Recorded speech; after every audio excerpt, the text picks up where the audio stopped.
Continuando con el tema de decisión, ahora vamos a tocar el tema de teoría de la decisión, donde vamos a ir viendo las necesidades y objetivos de esta teoría, los distintos elementos del proceso decisorio, enfoques que existen y vamos a terminar con las condiciones del entorno de una decisión. Bueno, primero, para que exista una decisión, ¿cuál tiene que ser lo fundamental? Y tiene que haber un objetivo. Lo dijimos en la definición que habíamos visto en el video anterior. Un objetivo donde procuramos alcanzarlo, o pueden ser varios objetivos que sean múltiples, y que existan distintas alternativas para alcanzar ese objetivo. Además, van a existir en todo proceso de decisión variables no controlables, es decir, que hay determinadas cuestiones que rodean la decisión que no son controlables por nosotros, es decir, es lo que le llamamos a veces estados de la naturaleza, o lo que rodea una decisión. Yo no dependo exclusivamente de lo que yo decida, sino depende de lo que rodea el ambiente de esa decisión. Y hay una duda sobre qué es lo que voy a hacer, sea por una cuestión objetiva o por una cuestión subjetiva, existen dudas.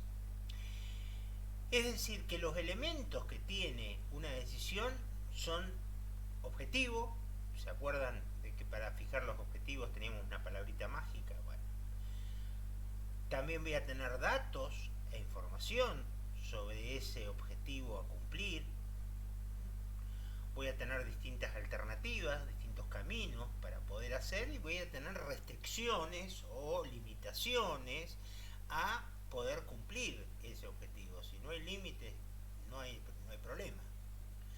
Esto está seguramente en un contexto, ese contexto es lo que rodea el ambiente de la decisión, y hay una serie de expectativas, de resultados esperados de lo que yo decida hacer, qué es lo que podría llegar a obtener. Y seguramente también hay un decididor, alguien que toma la decisión y que tiene criterios para tomar esa decisión. Desde el análisis de sistema hay un aporte importante, porque se acuerdan que el análisis de sistema, en algún video hablamos que era tomar la organización y pensarla como si fuera un sistema, con entradas, procesos, salidas. Bueno, y dentro de ese procedimiento en el cual dividíamos la organización en entradas, salidas y en el medio un proceso, fijábamos a cada uno de esos procesos objetivos. A la organización misma le fijábamos objetivos. Entonces, todo eso lo estábamos haciendo en un ámbito donde determinábamos variables que eran controlables, algunas, nuestras variables, las que nosotros elegíamos, y variables no controlables, que eran cursos de acción que no dependían de nosotros, lo que venía dado y que no podíamos cambiar. Esas eran las variables no controlables. Las que nosotros sí podíamos controlar, los cursos de acción que sí podíamos controlar, eran las controlables. Y había relación entre esas variables, entre unas y otras existía relación, había una tendencia de que ocurran determinadas cuestiones, a las cuales le podemos llamar, según si sabemos o no sabemos, un riesgo o una incertidumbre. Hay restricciones determinadas o limitaciones a esos procesos, y hay resultados que seguramente vamos a obtener. Ahora bien, todo esto se está tomando en una realidad que no podemos desconocer. Vivimos en un mundo nuevo. El siglo XXI vino acompañado de una nueva economía que está firmemente influenciada por la cantidad de datos e información que se poseen. Hay una intoxicación de información, hay demasiada información y demasiados datos, que esto a veces puede llegar a jugar en contra. Las organizaciones no son como eran hace unos años atrás. Estamos hablando de organizaciones 4.0 que están en una revolución 4.0, en otro tipo de ámbito al que se manejaba años atrás. Estamos en una revolución que está teniendo en cuenta la tecnología, está teniendo en cuenta la inteligencia artificial, las decisiones son distintas. Y esta realidad la tenemos que tomar en cuenta, la tenemos que tener muy presente. La tenemos que tener muy presente al armar ese proceso de toma de decisiones. ¿Cómo decidir?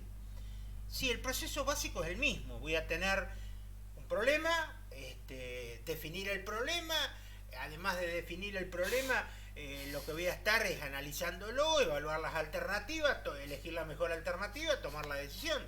Sí, básicamente es lo mismo, pero el procedimiento va a ser distinto, va a variar, va a ir variando lo que yo estoy haciendo dentro de eso. El proceso va a cambiar, va a haber un proceso en el cual los elementos van a tener otra modalidad de trabajo.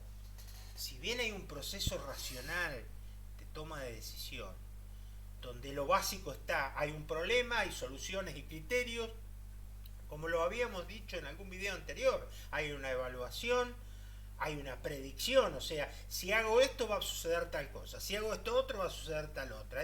En función de eso voy a elegir, bueno, lo mejor es elegir esto, y en función de esas elecciones que yo haga, voy a tomar una decisión. La voy a implantar, listo, vamos para adelante. Claro, pero todo eso va a estar influenciado por una cuestión que tengo que tener muy en cuenta. Ese proceso racional de toma de decisión que tiene varios pasos, vamos a tenerlo que confrontar con la realidad. Entonces, vamos a tener un proceso que está iniciado por la identificación y diagnóstico del problema. Una buena identificación y diagnóstico del problema, como ahora vamos a ver. Identificar cuáles son los criterios en los cuales yo voy a decidir, criterios objetivos de decisión. ¿Cómo voy a generar las soluciones? Un proceso de generación de soluciones. ¿Cómo evaluar esas soluciones? ¿Cómo las voy a medir? ¿Cuál va a ser mejor? Predecir resultados. Buscar formas de predicción de resultados. Y una vez que tengo los resultados, bueno, seleccionar cuál es el mejor, evaluar la decisión, planearla e implementarla. Estos 9 o 10 pasos, y después habría un control. Estos 9 o 10 pasos es importante que los tengamos bien presentes. Saber cuáles son esos 10 pasos. Que inicia con la identificación y diagnóstico del problema. O sea, iniciamos con esto de identificar el diagnóstico que vamos a tener del problema. ¿Sí? O sea, ¿cuál es el diagnóstico que yo voy a tener del problema? Y voy a tener que ver cuál va a ser el objetivo. ¿Qué objetivo voy a alcanzar? Saber a dónde quiero llegar es lo fundamental para saber hacia dónde arranco. Si es necesario arrancar hacia algún lado, la necesidad de obtener esa solución al problema. ¿Cuál es el estado actual y cuál es el estado al que quiero llegar? ¿Hay diferencia? ¿Cuál es el deseo? ¿Cuáles son los valores que tiene el decididor en el medio? Bueno, eso va a ser fundamental. Como lo sería el segundo paso, que sería tratar de determinar a partir de esa forma de determinar el problema, identificar cuáles son los criterios para saber que el problema existe, que el problema es tal. ¿Cuáles son los criterios que tiene la organización, la empresa, el decididor para analizar el problema? Hay mismos problemas que pueden resultar tremendos para una determinada empresa y muy pocos para otra. Entonces, eso es importante. Y cuando identificamos objetivos, identificamos criterios, tenemos que saber que estos tienen que ser medibles, alcanzables, realistas, específicos y acotados en el tiempo. Acotados en el tiempo. Todo esto tiene que estar presente, como saber cuál es el peso de cada opción y cuáles son los valores dentro de ese peso del decididor. ¿sí? Los valores que va a tener el decididor con respecto a ese objetivo. ¿Cómo voy a generar o desarrollar las soluciones alternativas? ¿Cómo puedo desarrollar todas las posibles soluciones que hay? Para eso tendría que tener en cuenta herramientas de creatividad, herramientas como podrían llegar a ser las herramientas ágiles o soluciones ágiles o ciclo de vida, las que sea, pero las tengo que tener presente y toda la información adicional que pueda obtener.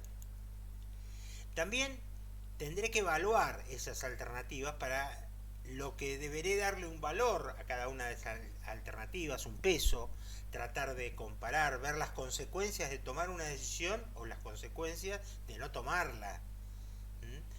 A una decisión determinada, ¿qué correlaciones tengo en otras decisiones? ¿Qué planes alternativos pueden existir? Y siempre respetar el criterio que había acordado en una primera instancia. Si yo acordé con el decididor cuál era el criterio objetivo o subjetivo que íbamos a seguir, tratar de respetar eso. También lo que tendré que ver es de predecir cuáles pueden ser los resultados esperados. El predecir los estados esperados, los resultados que espero, a veces tiene que ver con algo que vamos a ver en un próximo video, que sería cuál es el entorno, cuáles serían los estados de la naturaleza o lo que rodea a la decisión. Pero yo de todas maneras, sea cual sea el estado de la naturaleza, tendría que estimar a través de alguna de las metodologías que vamos a ver cuáles son los valores que espero obtener con cada uno de los cursos de acción que voy teniendo por delante, que puedo llegar a tomar, ¿sí? En función de esto puedo seleccionar cuál es la mejor alternativa, siempre en función del objetivo. Cuál es la mejor calificación que puedo darle a uno de esos objetivos. Y en función de ver si satisfago, es decir, logré el mínimo aceptable que me proponía, o logré el mejor, maximizo, o a lo mejor no lo maximizo, pero optimicé, porque si bien no logré el máximo de ese objetivo, logré los objetivos generales de la organización. Que la optimización tiene que ver cuando debo equilibrar determinadas metas, porque hay múltiples objetivos que cumplir. Entonces no puedo cumplir el máximo de un objetivo, pero puedo equilibrar un valor entre los distintos objetivos que lleguen a un óptimo del sistema funcionando. Esta evaluación de la decisión tiene que estar sujeta a determinadas factibilidades. ¿Es posible técnicamente que la solución funcione operativamente? ¿Económico y financieramente es posible? Y puede haber muchísimas otras factibilidades que deberé tener en cuenta. La factibilidad social, ambiental, política, qué es lo que sucede con los distintos tipos de controles, si puedo llegar a dar una solución y se va a solucionar totalmente el problema, o voy a tener que otros problemas en otros ámbitos de la organización, o voy a tener que redefinir el problema con el que él estaba trabajando. Bueno, todas esas son opciones que tengo que ver en la evaluación de la decisión. Para finalmente decir, bueno, es lo que decidí, entonces voy a planear cómo lo llevo a cabo, en qué orden de prelación voy a dar cursos de acción que están unos correlativos de otros, con las factibilidades ya analizadas, qué recursos voy a tener disponible, qué actividades son necesarias, qué recursos son necesarios buscar, si las tengo a las responsabilidades dentro de la organización ya asignadas o tengo que asignar nuevas, qué dificultades se me pueden presentar, los planes alternativos ante la falla que se produzca, es decir, tener un plan de contingencia, lo que se dice un plan B. Bueno, todas estas cuestiones deberé tenerlas muy en cuenta. Y finalmente, implementar la decisión. ¿Listo?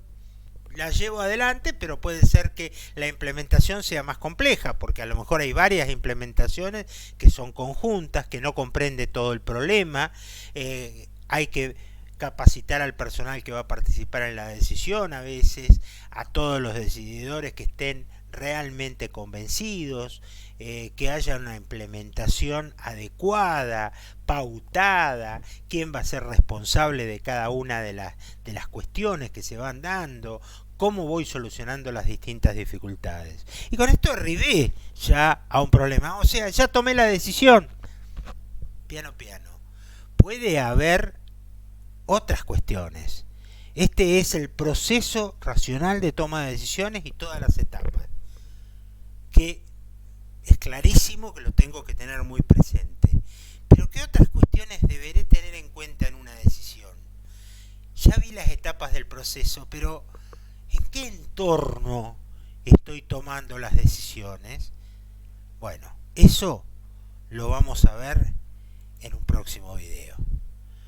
Por muchísimas gracias y nos vemos en un próximo video donde podamos profundizar en el entorno de las decisiones. Muchas gracias.